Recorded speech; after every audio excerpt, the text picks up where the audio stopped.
Hello again, everyone, and welcome back. As a lot of you probably do already know that the next couple of months are a really great time to be a Dungeons & Dragons fan. Coming out in October, we do have the release of Fizban's Treasury of Dragons, and coming out in November, we have the release of Strixhaven, a Curriculum of Chaos. But just a couple of days ago, the most recent adventure for Dungeons & Dragons 5th edition came out, The Wild Beyond the Witchlight, which is something that I have really been looking forward to. I just love the whole idea of the sort of the mystique and a lot of the whimsy and the magic that kind of exists within the Feywild. I'm really excited to be able to finally to get to explore this plane in real depth, because that's not something we've really had in 5th edition before. So this is something that I am really looking forward to. But for all to stay up to date on all the other news, be sure to subscribe to the channel, as we'll be covering everything that releases in the next few months in a lot of great detail. But without too much further ado, let's just jump on into the video today. So brand new with The Wild Beyond the Witchlight, despite the fact that it is an adventure, they did give us a whole bunch of new things. We got some new magic items, we got a couple of rules adjustments, we also got the release of 2 new backgrounds and 2 new races, which are going to be the focus of the video today. So let's just jump on into that. Alright, so starting out with the backgrounds, the first one we have is the Phylos. Straight from the text, it says, "You grew up in the Feywild after disappearing from your home plane as a child.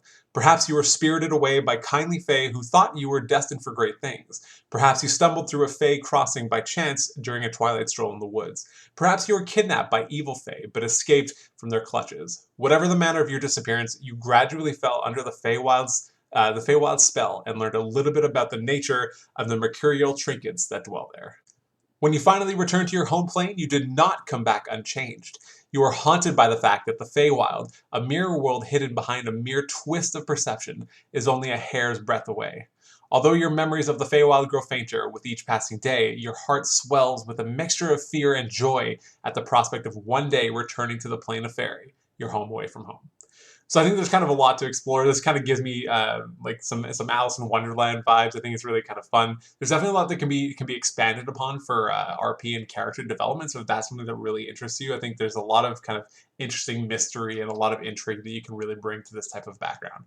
So looking into what you get, skill proficiencies, you get Deception and Survival, which just makes logical sense. Tool proficiencies, 1 musical instrument. Languages, 1 of your choice of Elvish, Gnomish, Goblin, or Sylvan. Equipment, you get 1 musical instrument of your choice. A set of Traveler's Clothes, 3 trinkets, determined randomly by rolling on the Feywild Trinkets table, and a pouch containing 8 gold pieces. The Feywild Trinkets table, that is another thing that is new within the Wild Beyond the Witchlight text. It's basically a D100. There's nothing really that's going to be game-changing or altering, but a lot of nice little flavor additions that exist within it. Next up, it says Fey Mark. You were transformed in some small way by your stay in the Feywild. You gain a mark determined by rolling on the Fey Mark table. So you can see down below we just have a D8. So you can kind of either pick whatever one seems the most interesting to you, or you can obviously determine it at random by rolling the D8. It's just really a couple of flavor things. You know, your eyes swirl with iridescent colors. You have a sweet scent like that of the nectar of honey. You have long whiskers like those of a cat. So it's just kind of some interesting things to bring a little bit more flavor, a little bit more dimensionality to your characters. Next up says Feywild Visitor. Whenever you're sound asleep or in a deep trance during a long rest, a spirit of the Feywild might pay you a visit if the DM wishes it. Determine the spirit's form by rolling on the Feywild Visitor's table. No harm ever comes to you as a result of such visits, which can last for minutes or hours, and you remember each visit when you wake up. Conversations that occur with a visitor can contain any number of things, from messages and insights to nonsense and red herrings, at the DM's discretion. Such conversations are always conducted in a language you can understand, even if the Feywild visitor can't speak that language normally. So I think this is really kind of a cool thing, and it really taps into a lot of what sort of makes the Feywild as interesting as it is. There's a lot of this sort of like behind the scenes almost like energy and magic and whimsy that's kind of going on here. So I think it's pretty cool to kind of incorporate that. I love that now this sort of giving the DM also an avenue to be able to drop some either subtle hints or some more information, or just complete red herrings to throw you off track, which again totally coincides very well with the sort of nature of the Feywild and the sort of the mystery and the sneakiness and the lying and the trickery that exists within it. So you can determine again just by rolling on the table here, the D8, what the form of the Feywild Visitor is, and again you could also just pick one depending on what makes the most sense. Lastly, it has the feature is the Feywild Connection. Your mannerisms and knowledge of Fey customs are recognized by the natives of the Feywild, who see you as one of their own. Because of this, friendly Fey creatures are inclined to come to your aid if you are lost or in need of help in the Feywild. This can honestly actually come in pretty handy if anyone has any experience or knowledge of the Feywild. You can understand that navigating and sort of finding your way can be incredibly difficult, next to impossible to actually do within the Feywild. So having some sort of group of people that are willing and sort of able to help you do that can be incredibly beneficial. All right, next up is the Witchlight Hand. It says you crept into the Witchlight Carnival as a child or youth and you never looked back, earning a place among those who work behind the scenes to keep the carnival in business. As a hand, you work hard and you party hard. The carnival has borne you to many fantastic worlds, circling back and forth to your home world once every 8 years. But you know almost nothing about these worlds because you spend all of your time in the carnival. You know the other hands well, but the carnival's owners, Mr. Witch and Mr. Light, remain mysterious to you even after all of these years. Maybe you joined the carnival to escape a dismal life at home, or maybe you were enchanted by the idea of visiting new places or the dream of becoming one of the carnival's star attractions. Now that you're older, carnival life has lost some of its appeal. The daily routine has grown tedious, the cyclical nature of the carnival's journey monotonous. The carnival no longer fills your heart with a sense of wonder. Perhaps greater adventures await you beyond the carnival gates. This kind of immediately jumps out to me if anyone has seen Campaign 2 of Critical Role, the sort of idea of a carny, in this case, a Witchlight Hand. It reminds me immediately, obviously, of Mollymock. Obviously, in the art as well, we do see a tiefling, so that's kind of like a nice little fun tie-in. That's sort of where my brain goes immediately, but obviously it doesn't necessarily need to work exactly that way, but that's just something that kind of sprung to mind, and I think that's really kind of a nice little fun tie-in. All right, in terms of proficiencies, you get proficiency with performance and sleight of hand. Makes total sense being a carny. Tool proficiencies, you get a disguise kit or one type of musical instrument. Languages, any one of your choice. So that kind of, I guess, also sort of represents the nature of you could have come from anywhere. So it's kind of fun to be able to give you that sort of broad selection. In terms of equipment, you get a disguise kit, a musical instrument of your choice, a deck of cards, a carnival uniform or costume, and one trinket, again determined by rolling on the Feywild Trinkets table, and a pouch containing 8 gold pieces. Next up, it has Carnival Companion. Over the years, you have earned the friendship of another Carnival Fixture. Roll a d8 on and consult the Carnival Companion's table to determine whom or what you've befriended, or you can choose an option that you like. Work with your DM to flesh out the friendship. The Companion hangs around while you're at the carnival, but it won't voluntarily leave the carnival.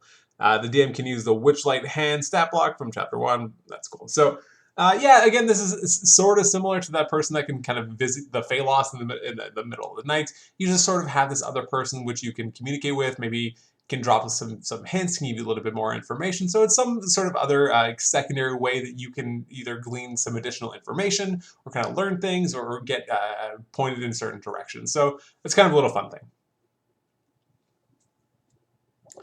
Here's the D8 chart, so you can kind of roll it here. An old cantankerous Witchlight Hand, a young impressionable Witchlight Hand. So there's all kinds of different variety of options that you can go with here. An old blink dog, it's kind of fun. Lastly, you get a feature called Carnival Fixture. The Witchlight Carnival provides you with free, modest lodging and food. In addition, you may wander about the carnival and partake in many of the wonders at no cost to you, provided that you don't disrupt the shows or cause any other trouble. So obviously this one is a little bit less broadly applicable than the previous one from the Phylos, but it doesn't necessarily need to specifically be the Witchlight Carnival if you are playing in any campaign in any sort of setting where there is like a festival, like a winter festival or something going on. You can obviously kind of adapt and reskin these things to fit that. So that is kind of a nice little addition. All right, next, moving on to the races. These do follow all the rules from Tasha's Cauldron of Everything, so everything is very, very kind of open to interpretation. You're able to kind of move things around. So for the example, as the ability score increases, you can do either +2 to one stat and +1 to another, or you can do +1 to 3 individual stats. You get wider choices of things like languages and a whole lot of other stuff that kind of just makes sense. The rules, in my opinion, were dramatically improved with Tasha's for character creation. I love that they're sort of keeping that consistent with it from every release going forward after it. All right, first up is the fairy. The Feywild is home to many fantastic peoples, including fairies. Fairy are a wee folk, but not nearly as much as their pixie and sprite friends. The first fairies spoke Elvish, Goblin, or Sylvan, and encounters with human visitors prompted many of them to learn Common as well. Infused with the magic of the Feywild, most fairies look like small elves with insectile wings, but each fairy has a special physical characteristic that sets that fairy apart. For your fairy, roll on the Fey characteristics table or choose an option from it. You're also free to come up with your own characteristics if none of the suggestions below quite fit your character. So again, you just have a D8. You can go pick one or roll. Your wings are like those of a bird. You have shimmering, multicolored skin. You have exceptionally large ears. So there's kind of a bunch of different fun options. So whatever kind of makes the most sense, or maybe has some flavor, some sort of background that might tie into some of your backstory. All right, moving on, we get the traits. So your creature type is Fey. So that's obviously important because any spells or anything that might particularly target a humanoid is actually not going to affect you. Your creature size is small, your walking speed is 30 feet, you get the Druidcraft cantrip, you can also cast Fairy Fire at 3rd level, and then at 5th level you can cast Enlarge Reduce. You can do that for free, and again this does follow the Tasha's rules. Once you've used it for free, you can then use a spell slot to cast it if you wish, and again you can choose whether to use Intelligence, Wisdom, or Charisma, again following those rules from Tasha's. Lastly, you get the ability of Flight. It says, because of your wings, you have flying speed equal to your walking speed. You can't use your flying speed if you're wearing medium or heavy armor. So obviously this could be something which is potentially problematic. It's incredibly powerful to be able to have some ability to fly at 1st level, but there is a sort of caveat that you can't wear medium or heavy armor, so depending on the class that you pick, that may or may not be a problem at all. But I know there's a lot of divisiveness within the community about whether flying is a good thing, especially particularly at early levels, so that's the kind of thing you'd probably want to discuss with your DM before you just show up at 1st level and you're able to fly. So you should probably go into with that with that knowledge firsthand. All right, next up we have the Harengon, or what a lot of people have been referring to sort of just as the rabbit folk. So it says, Harengons originated in the Feywild, where they spoke Sylvan and embodied the spirit of freedom and travel. In time, these rabbit folk hopped into other worlds, bringing the Fey realm's exuberance with them and learning new languages as they went. Harengons are bipedal, with the characteristic long feet of the rabbits they resemble, and a fur in a variety of colors. They share their keen sense and powerful legs of their leporine creatures and are full of energy, like a wound-up spring. Harengons are blessed with a little fey luck, and they often find themselves a few fortunate feet away from dangers during adventures. So I think this is kind of a little fun addition. Personally, I've never really been much of a huge fan of the sort of animal-type races, but for those of you that are, I think there's actually a lot of really cool things that exist within it. We'll take a look at that now. So as far as the traits for the Harengon, your type is humanoid. Your size is medium or small. You get to choose. Your walking speed is 30 feet. You have a feature called Hair Trigger. You can add your proficiency bonus to your initiative roll. So obviously just starting straight up, that's just a flat +2 to your initiative, which is awesome. Assuming you get to like 17th level, I think, it will eventually end up at a +6, which is pretty huge. Which is honestly, that's just a really, really nice thing. It kind of plays into the idea of these Harengons being these like quick, agile, nimble creatures which are able to get around and move very, very quickly. Next up, it says Leporine Senses. You have proficiency in the Perception skill, probably one of the best just to get it for free. Lucky Footwork. When you fail a dexterity saving throw, you can use your reaction to roll a d4 and add it to the save, potentially turning a failure into a success. You can't use this reaction if you're prone or your speed is 0. That's kind of a big deal. Dex saving throws are probably the most common outside of wisdom saving throws. So being able to just kind of add a d4 whenever that happens, obviously it's as a reaction, but that's a pretty big deal. That's again kind of plays into that same sort of quick, agile nimbleness of the creature. So I love the sort of thematics there. Lastly, there's a feature called Rabbit Hop. It says, as a bonus action, you can jump a number of feet equal to 5 times your proficiency bonus without provoking opportunity attacks. You can use this trait only if your speed is greater than 0. You can use it a number of times equal to your proficiency bonus, and you'll regain all expended uses when you finish a long rest. That's honestly just really, really great. Like starting flat out at 1st level, your walking speed is effectively 40. Because you're getting the proficiency bonus is 2 at 1st level, and you're multiplying that by 5. So base walking speed is 40. If you combine that with certain other classes, maybe like monks and even barbarians that have some quick move speed, you can really, really, really be moving incredibly quickly with being a Harengon without even needing to use the dash action or anything. It's kind of interesting that between the two, between the Harengon and the Fairy, I think the Harengon is a much better, it's a much more interesting race. So I think there's like kind of a lot to play around with there. I kind of love it. All right, guys, so that is it. That's been a quick look at the new backgrounds and the races that came out with the Wild Beyond the Witchlight. Like I mentioned earlier, stay tuned and subscribe just to stay up to date with all the new information that's going to be coming out with Fizban's Treasury of Dragons and Strixhaven, a Curriculum of Chaos, and everything else that's going to be coming out for D&D in the future. But otherwise, until the next one, take care.